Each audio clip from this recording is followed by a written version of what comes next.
Today on Drawbli. I am painting. Ugh. Hey, I'm Ben. And I'm Abby. And we are drawing together because art is better with friends. So click that subscribe button if you're new around here. And don't forget to check out our guidebook on daily drawing linked below. Abby, how does one draw ugh? Well, I googled the word ugh because I was feeling exasperated in a moment. Feeling ugh. Yes, ugh. And this little picture popped up to the right of this cat looking up over like a table or something, and I thought it was so cute, so I used it to lift myself out of my moment of ugh, and I drew it, and it correctly absorbed all the negative energy of ugh for me. It was like a totem in that way, or wow, or the village goat. The power of ugh cat. The village goat? What? You know, where the villagers would like put all their sins on a goat and send the goat away? Oh, no, I had It's not. called it the origin of scapegoat. Oh, I did not know that. That's very interesting. So, I mean, obviously there's deep origins with Ugcat as well, and the secret powers that he holds.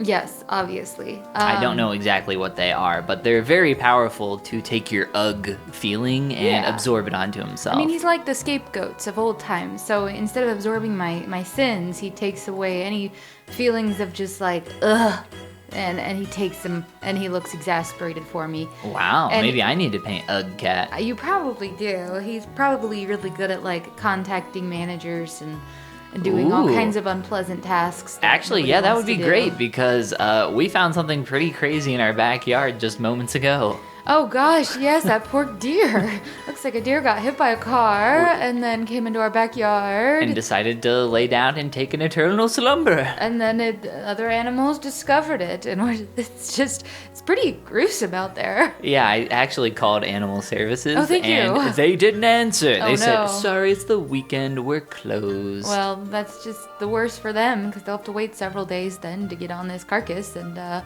yeah. That's their issue at this point. Anyway. Well, they exist. Anyway, I'm going to pretend like that doesn't exist and isn't disgusting. I never look out the back windows. Abby, I'm noticing you're using a lot of selection tool, and that's not normally something you do. You know, I'm trying to be better about creating large forms and then adding dimension to those forms. And I think that's something I even started on here, got really lost initially and stopped doing that, and then said, no, I must go back and I must stick to my large forms and add like dimension and shading to them and then go in with more detail. So I was disciplining, myself to be more rigorous in my study, because you remember I came in here with this ugh energy, so there's a lot of temptation to be very lackadaisical. That's I totally understand that. But as I drew, Ugcat absorbed that energy, and so I said, no, I must do better. And I also noticed you're using the Gaussian blur. Quite a bit, yes. That's my thing. It's my thing now, baby. I really like this cat. He's fun. Thanks. He's cute. He originally isn't looking over like a folded laptop in the photo reference, but he's looking over some weird sort of like black shape to the left there. Yeah. But I decided that I could make that later on. I was like, man, I can probably hint that that's a laptop pretty easily, because that sounded cute to me to have him like looking over a laptop like, it's time for my dinner. This is already looking like really three-dimensional with that shading on the cheeks. Oh yeah, thank you. And I really like your background, like the blurring out that you did. Yes. I saw you had like that giant like beam of light. Oh yeah. For a moment there. Yeah, I did work a little bit with those like luminosity brushes and the ones that create those beams of light, because this is such a high contrast image and contrast of focus. So light is bouncing really strongly or like spiking really strongly in different places in the reference. What are your techniques for fur?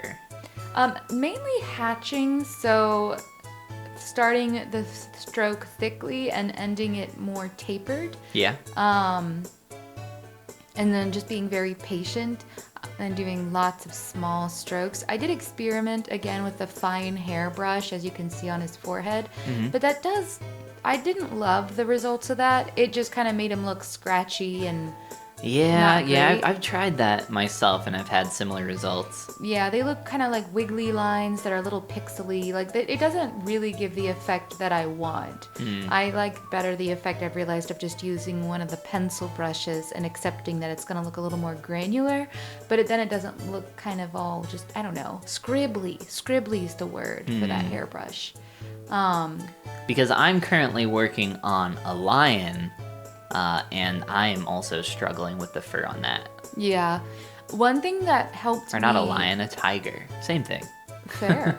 I think what helped me on this was first to try, or at least what I wish I'd done more of, is try to draw him essentially without fur and just the forms and colors and shading, and then go back in That makes and sense. hint more at fur in places where you would see fur, like the edges of his face where he's backlit, so you can kind of, the fur looks white because he's backlit there. And anywhere where there's like an edge between two colors maybe. Or his forehead has a lot of intermingling of light fur and dark fur. So that was a little harder to convey cleanly, but I went for it. Yeah, the subtle stuff is always the hardest. I Yeah. prefer really obvious, hard, like high contrast images. Yeah, the subtle things like subtle rendering. We've watched at this point a lot of art videos on YouTube, and I'm always a little surprised by how often the artists will be like, here's your fundamentals, and then they do this, and then they go a couple hours showing you how to draw this thing, and then they cut, and they're like, and now I'm just gonna go render it for 2 hours, and he comes back looking like totally different, and you're like, what is a rendering step? I need that step. Why are you hiding What this does from rendering me? mean to you, Abby? From what I understand, it means going in and adding tiny little nuanced details. I think that's fair. But they add up, so I don't think it's fair for artists to leave it out and tell us they're giving us a full process video. Yeah, I would agree with that. I mean, I don't know if I've seen too many of those videos where they like draw the rest of the owl kind of style. That's how it feels. That's how it feels. I watched a live stream recently. It wasn't live at the time, but it actually included the rendering phase because it was originally streamed live with like a Discord chat open. Yeah. And apparently, I could tell like the artist, I think he hadn't been going to include the rendering, but then his whole chat was like, what did you do? What? No, you have to include that. Because he had it was kind of like a baking show where he had one that was final and prepared and he redrew it for a show. Yeah. And so his one that he had prepared had all these like rendering steps and it looked so much wildly better than the one he finished up with from the stream. So people were like, what did you do? And so he ended up showing that process. And I believe this was a Lucas Payanador video. Oh yeah, it might have been. I don't remember. I think you were watching a little bit of that too. But I don't remember. But you ended up seeing the rendering process, so now you know what rendering is. I saw one rendering process for one image, so... It's just continuing to work on an image, refining, That's what I refining, think. polishing. That's all it is. Yeah. Like a 3D rendering software. And I get the emphasis on fundamentals because a lot of people have a lot more work to do on their fundamentals before there's anything worth rendering. But that's all that rendering is it's just fundamentals. It's just the, more detailed fundamentals. yeah, She maybe. says shakily.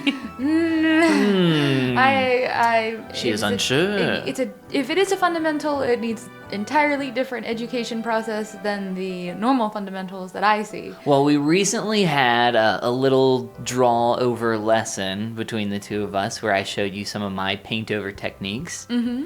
So maybe we could do a rendering lesson and talk about that. That would be Ooh. cool. We Absolutely. should maybe try to turn one of those into a video at some point. One of those, where you show me stuff about rendering? Or painting? about the paint over process. I Yeah, showed you, that was something really like helpful. That could be fun. That brought a lot of new life to my work. I felt like it really encouraged me to. It really started to solidify the fade out process that you use, where you drop the opacity. Oh, top secret technique. That's true, but we will can't- be going over it. And It's not like I show this in videos. all of my videos. Well, I really love your cat. He turned out amazing. I love the background. As simple as it is, I think it adds a lot of character to the scene. I think it helps the cat kind of stand out as a little bit more interesting. And then I did make that a laptop in the end. that he's looking over here, and you can tell a lot more now that it's a laptop. I think it's supposed to be like a very big shift in focus, like the cat's the only thing in focus. But yeah.